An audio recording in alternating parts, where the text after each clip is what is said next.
Hey y'all, it's Wendy, cooking with the Corleys. Today we're going to be making a pot roast. So the one thing about pot roast that I love is you can almost set it and forget it. There's a little bit of prep work. We're going to go through that, but at the end we'll have a delicious meal. So we're going to start out. I've already seasoned my roast up. And the next thing I did was I chopped up some veggies. So I have onion, I have carrot, and then I have some celery, which we're going to add to the pot. And then I have a little bit of beef broth that we're going to be using.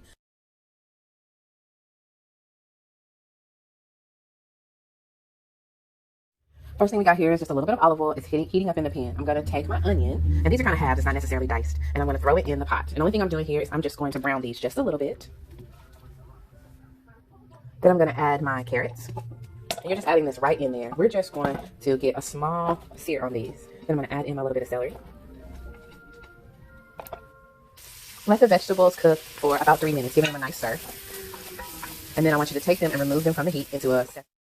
I've added 1 additional tablespoon of olive oil to this pot or Dutch oven where we were cooking our vegetables. So now it's time to sear our pot roast on each side. It's nice seasoned pot roast, and you're just gonna press it down and get a sear on all sides of this meat. And then we'll move on to the next step.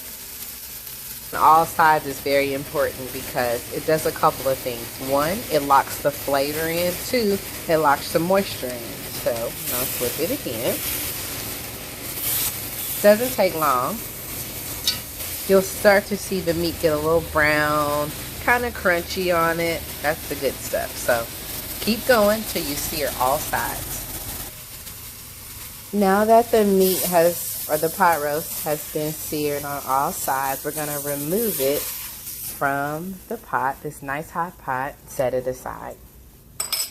See all this good crunchy, the seasoning and flavor. You're going to take this and you're going to scrape it just a little bit, and you're going to add your beef broth.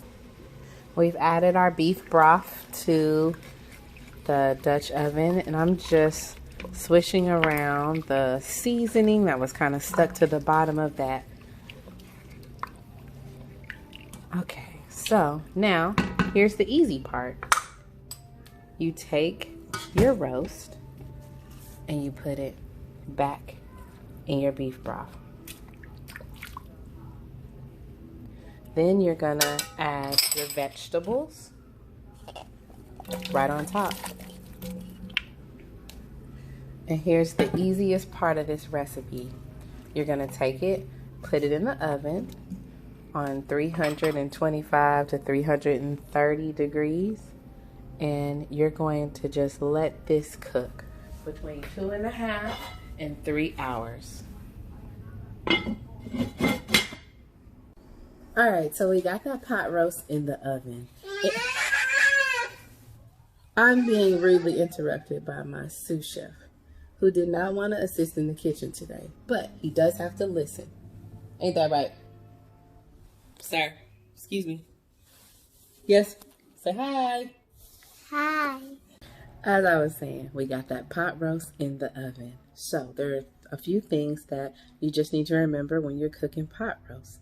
The first thing is that the connective tissue in the pot roast needs to break down. That's what makes it easy to fork apart. You don't have to shred it. So we achieve that with 2 things. 1, low heat. The second is time. So if you want a good pot roast, all you got to do is put it in the oven and let it ride. So in the meantime, let's wait for this good old pot roast to get done. I think my sous chef has fallen asleep.